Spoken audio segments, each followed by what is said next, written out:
Coming up now, news rundown. Tony Khan is selling injuries that took place on AEW Dynamite this week, and he might even be doing so at the upcoming NFL draft.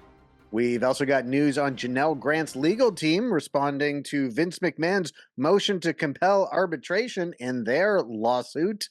And also, we've got news on WWE contract extensions and releases. All that and more coming up now.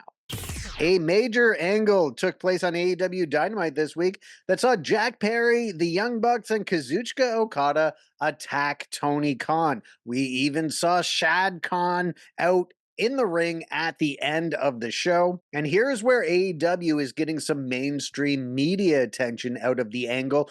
There was an article on the NFL.com website. So here is the NFL.com article. Tony Khan's status for the Jacksonville Jaguars 2024 NFL draft obligations could be questionable.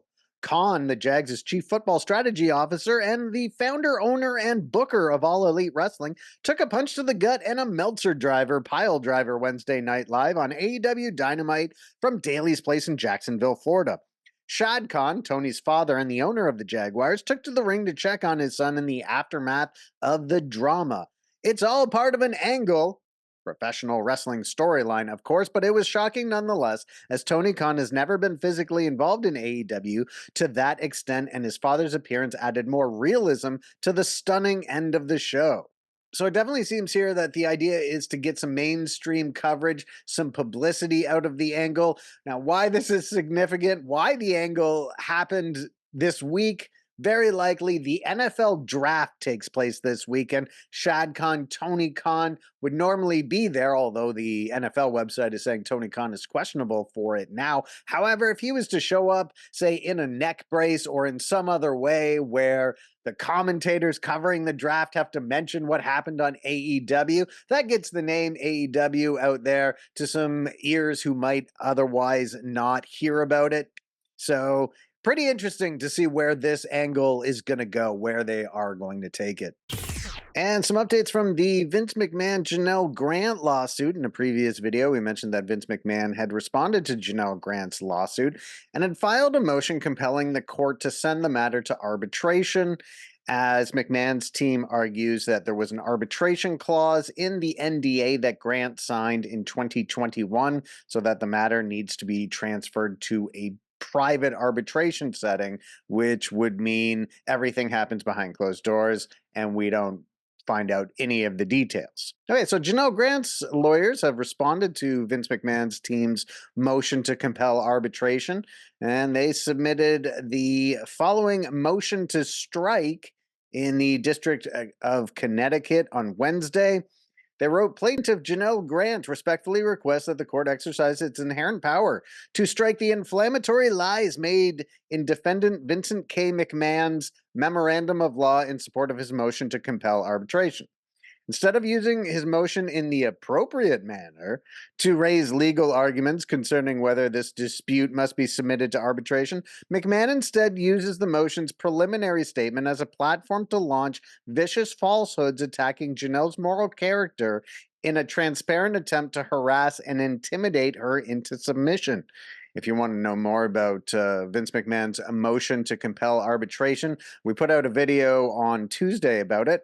So Janelle Grant's motion to strike continues. McMahon's easily refuted lies have no place in this case. It was not necessary, reasonable, or responsible to use a public filing to impugn Janelle's moral character. Indeed, McMahon's desperate attempt to distract from the legal substance of the motion highlight its weakness and the weakness of his overall case.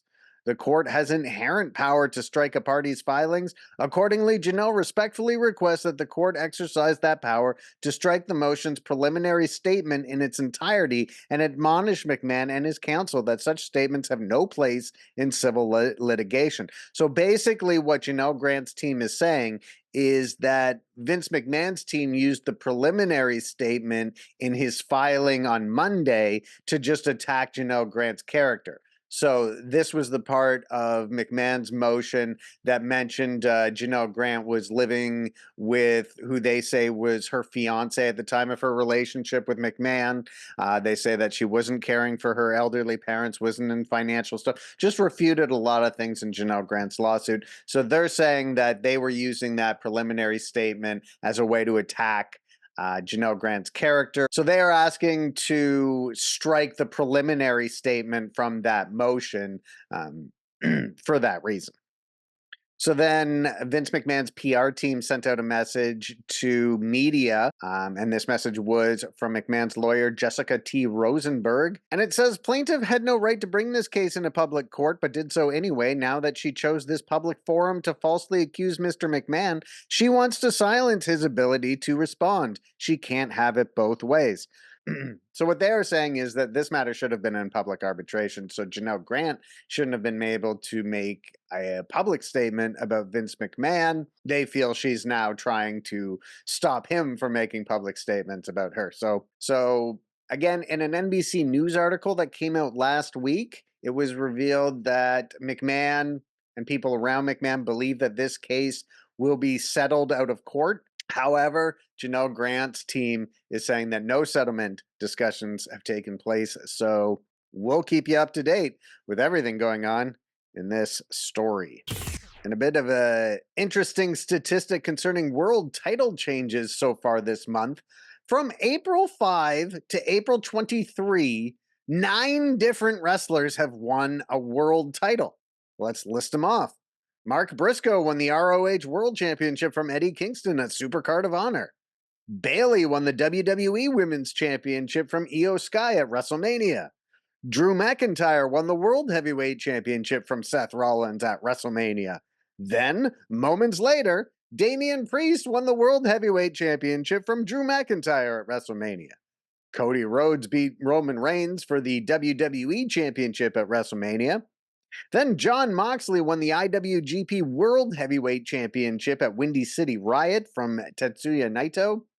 Swerve Strickland beat Samoa Joe for the AEW World Championship at AEW Dynasty.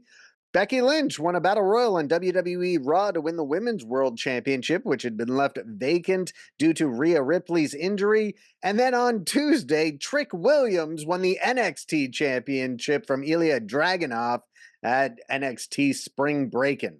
So that's 9 new world champions crowned in an 18-day period. A new world champion averaged every 2 days.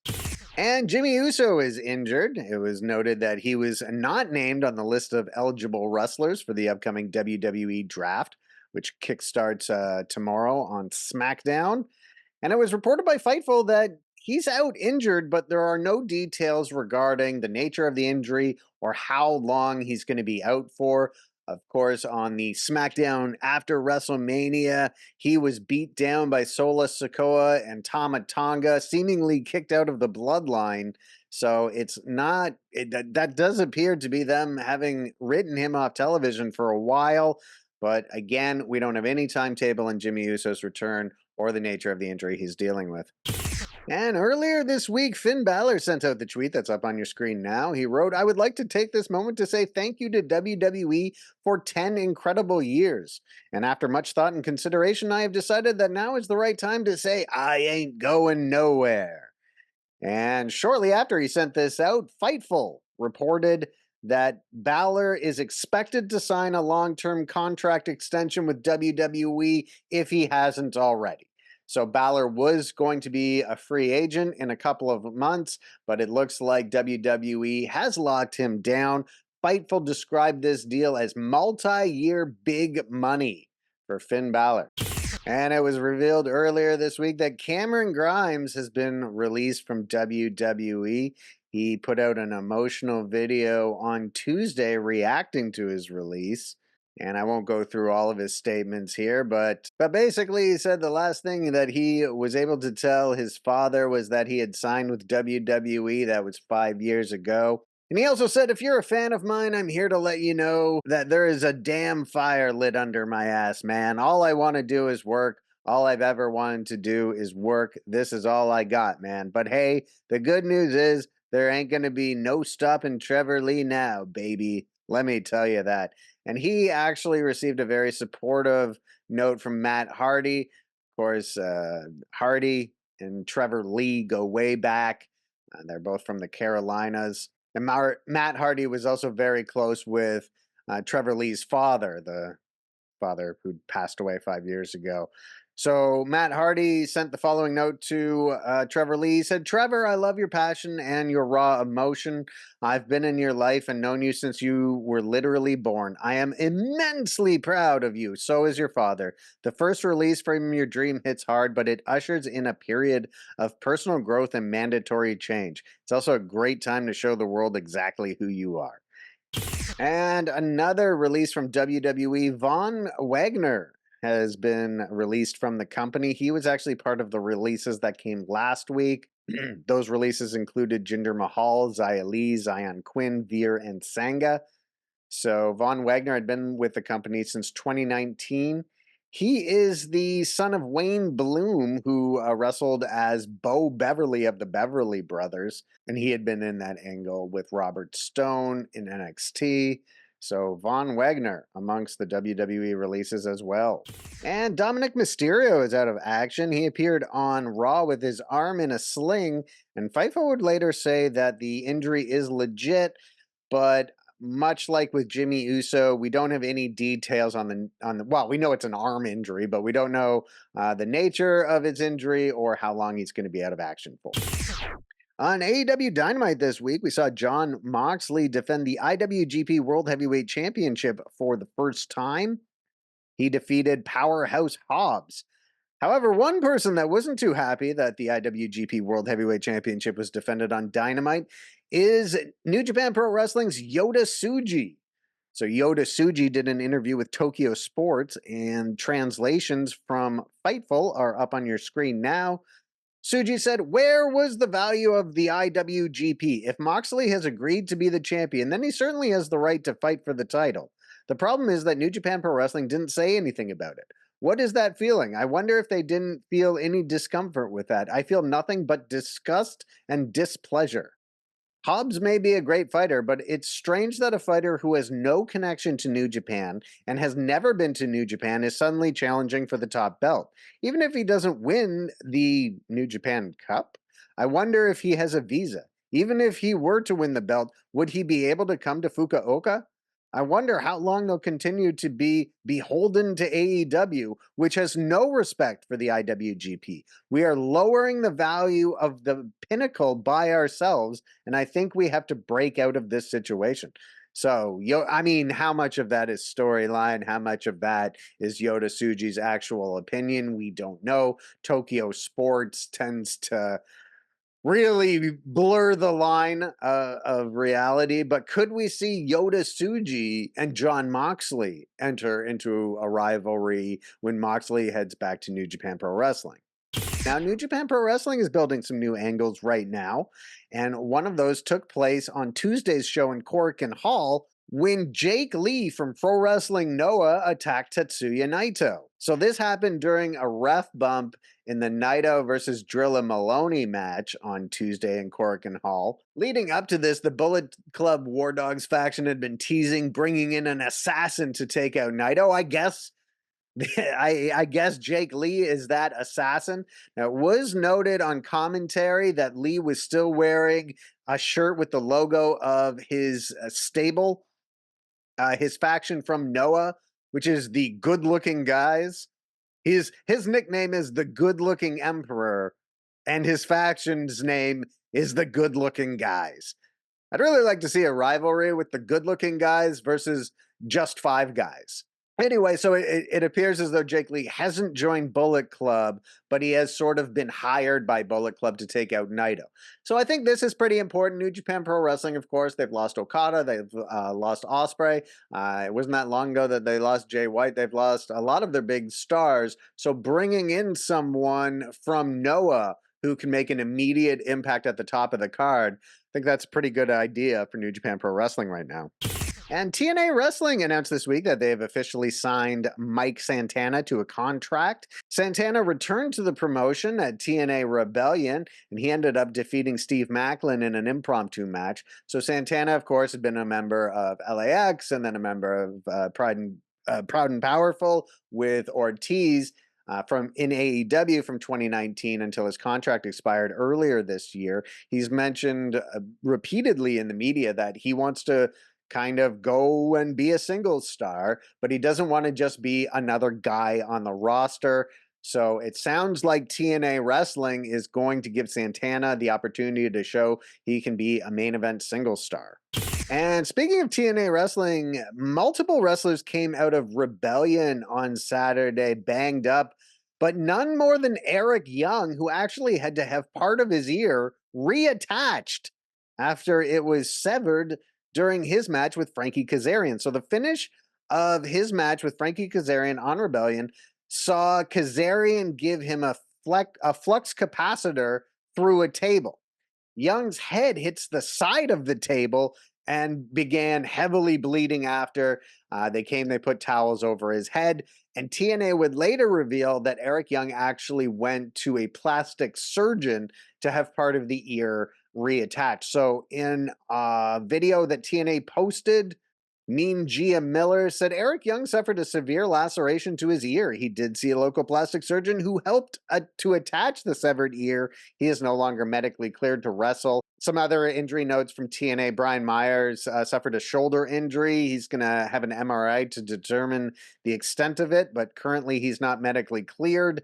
Josh Alexander suffered another ear laceration. It was a bad weekend for ears in TNA wrestling. However, he's still cleared to wrestle. Hammerstone, they were worried he suffered a concussion, but turns out he is all right as well.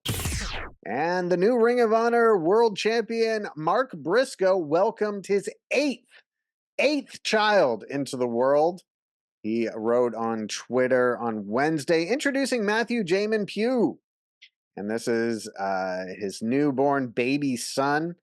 He has 5 boys and 3 girls.